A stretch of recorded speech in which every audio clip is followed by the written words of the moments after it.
নমস্কার। আমার এখনকার নিবেদন ব্যস্ততা। এটি একটি সংগৃহীত কবিতা। কে তোমার বেশি প্রিয়, আমি নাকি ব্যস্ততা?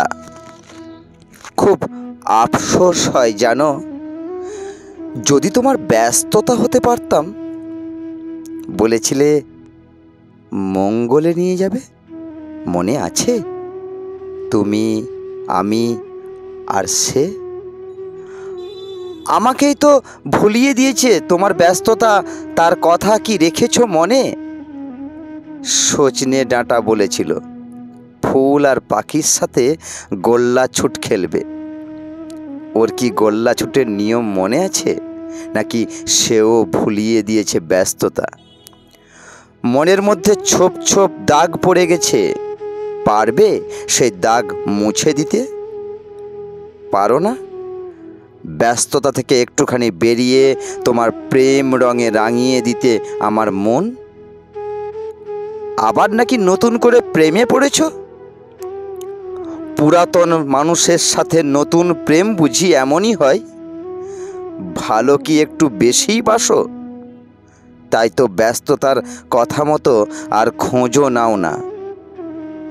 অনলাইনে দেখি তোমাকে, সে তো আমার জন্য নয়, তোমার ব্যস্ততার জন্য, তাই না? খুব ভালো আছো বুঝি ওকে নিয়ে? কে সে প্রতিদিন যার কথা ভেবে ভেবে ঘুম পাড়ি, যার কথা ভেবে ভেবে ঘুম ভাঙি? কে সে যার সাথে হৃদয় মিশে থাকে, লেগে থাকে অপার স্পন্দন? কে সে যার বিরহে মরে যায়, মিলনে হয় উজ্জ্বল? কে সে যাকে বেশি দেখি যখন তাকে দেখি না, বেশি বলি যখন কথা বলি না? কে সে যাকে সব কিছু দিয়ে নিঃস্ব হয়ে গেছি, তবু যাকে কিচ্ছু দেয়া হয়নি?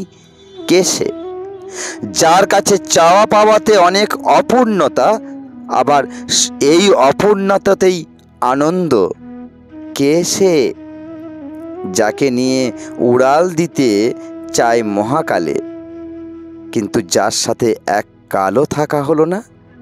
কে সে যার ঘুম কণ্ঠ শোনার ইচ্ছায় প্রতিদিন ঘুম ভাঙে, যার ভাবনায় বিভোর হয়ে ভাবতুম দি? সে আর অন্য কিছু নয়, সে যে প্রেম, উথাল পাথাল প্রেম, যে প্রেমে ডুবে থাকতে চায় অনাদি অনন্তকাল। নমস্কার।